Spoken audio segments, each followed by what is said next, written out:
I'd like to welcome you, first of all. Thanks for coming. Today we're going to talk about Walmart and Kmart and McDonald's and Coca-Cola and Budweiser, people that we call the big guys, the big advertisers, the big businesses. We're going to teach you how to learn from their mistakes, and we're going to teach you how to capitalize on their successes. Right? Today we're going to teach you about the 5 secrets that big businesses like Walmart don't want you to know about. All right? And it all has to do with marketing your business. It all has to do with advertising. So if you're not here about that, yeah, maybe we need to go to another seminar. But right now I want to talk a little bit about advertising and what it does and what it doesn't do. Before we start, I have to tell you, advertising by itself doesn't make your phone ring. It doesn't make people knock your door down to do business with you. It doesn't make them love your company. That's not what advertising does. Before you're successful with advertising, I have to tell you, you have to have a product or a service that people want or need. And that product or service has to be better than your competitor.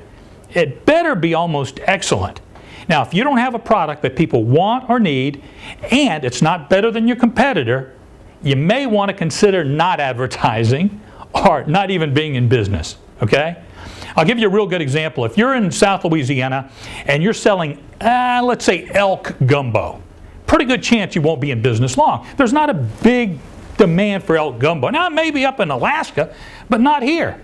On the other hand, if you're selling chicken and sausage gumbo and it's great, there's a pretty good chance that your restaurant will survive in Southwest Louisiana, right?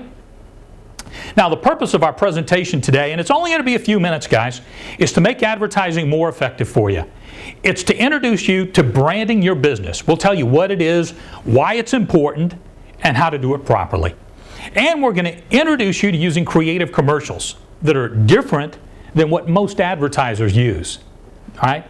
And most importantly, we're going to tell you about the 5 secrets that the big guys don't want you to know about. Okay? Now, in our presentation today, you're going to find yourself saying, hey, that makes sense. I get that. All right? You're also going to learn that 3 is a magic number when it comes to marketing your business. All right? And you're going to start thinking differently about marketing your business in the next 20 or 30 minutes. All right? Our objectives today are to teach you about top-of-mind awareness. We'll teach you about triggering events. We'll teach you how to think like a consumer rather than like a businessman. And we're going to teach you about market share and mind share. Okay? Now, there's a law, and this is a law that you can't get around. And the law basically says if 100 people know who you are and know about you, then you may have a chance at getting business from 100 people. But you don't have a chance at getting it from 1,000 or 2,000 or 10,000 people. If 10,000 people know who you are, then you have a chance at getting business from 10,000 people. All it's saying is market share is never greater than mind share. So our goal today is try to increase that mind share, and consequently you have a chance at increasing that market share. Okay? And we're going to do it with something called branding. You guys know what branding is? Many of you know what it is, and you may not even realize it. You know what's finger licking good? Kentucky Fried Chicken, right? You're in good hands with Allstate, that's right. You let your fingers do the walking. The yellow pages. The yellow pages, exactly. Hey, when it absolutely, positively has to be there overnight. FedEx. Be all that you can be. The Army. What's the real thing? Coca-Cola was the real thing. Remember this? Good. Good. Campbell's soup was good, wasn't it? Right? That's branding. Those are brands. Those are little statements that really tell you a little bit about that company. Brands are just mental associations, both good and bad, by the way, that are triggered by a name. Now, successful branding depends on your ability to speak to the customer in a language that the customer understands and appreciates. Now, the goal of branding is simply to be the name that a customer thinks of first when they need your product or service. Okay? So the question is, what does your name stand for in the minds of the consumer? And that's what we're going to talk about today. All right? This is not new, by the way. This is an old idea. Branding has been around for years and years and years. It is an alternative to what we would consider typical advertising. It is the best use of electronic media, by the way, and it does require a bit of a different creative approach.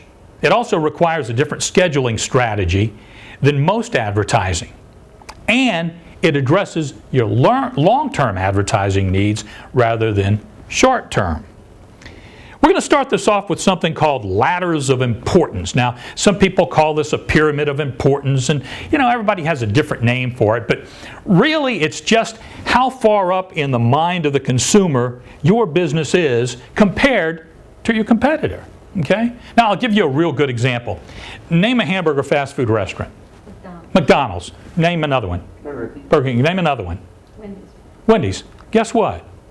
If I were to ask 100 people around the country today to name a fast food hamburger restaurant, more people would say McDonald's than any other, just like in here. Number 2 would be what? Burger King, just like what we just did. Number 3 would be what? Wendy's, just like what we just did. Okay? That's top of mind awareness. That's where those names fall on this ladder of importance. Okay? And you can use this with any brand or with any type of business or any type of product. When you ask somebody to name that product, they're going to go to that ladder in their mind, and the first thing they think of is going to be the top rung of that ladder, and then second, and then third, and then fourth. Okay? The fact of the matter is you shop first where you think of first. Okay? I'm going to give you a real good example. I was coming home. I was doing this seminar, actually. I was doing it in New Orleans, and I was driving home, and it was late. It was about 7:30, and I called my wife, and I said, hey, and this conversation is happening everywhere tonight. Here's the conversation. Hey, what's going on? Oh, nothing? What's the next question? What do you want to do for supper? What's the answer? I don't know. What do you want to do, right? So we play that little game for a little while. And then finally she says, well, I don't know. She goes to that ladder in her mind and she says, you wanna just go to the hut? We live right down from Don's Seafood Hut in Lafayette. And that's just kind of our hangout. I said, I'm really not in the mood for the hut. She says, well, how about Chili's? That was the second one on her ladder. And I said, I'm not in the mood to fight the people at Chili's. She said, why don't you just pick us up a pizza at Dino's? I said, okay, I'll do that. All right? Now, there are 800 places to spend your money in restaurants in Acadiana, in southwest Louisiana. 800! And you know how many people got a chance at my money that night, my 40 bucks? 3. The hut, that was the first thing she said, and I had to turn that down before I went to the next one, right? And she said Chili's, and I had to turn that down before I went to Dino's. Now, if I would have said yes to the hut, Chili's wouldn't have had a chance at my money. Dino's wouldn't have had a chance at my money. And you know who else didn't have a chance at my money that night? Prejean's didn't have a chance at my money. Ruth's Chris didn't have, because none of those were at the top of her mind that night. Now, our ladder changes all the time. But the key to good marketing and good advertising is to make sure that your business is as high on that ladder as possible. If you're not number 1, number 2, or number 3, by the way, you're not even in the game. So our goal today is to try to get you as high up on the ladder in the minds of the consumers. Okay? Now, the higher you up are on that ladder, the better chance you have of being the next McDonald's or the next Burger King or the next Wendy's. Now, this works with every product and every service.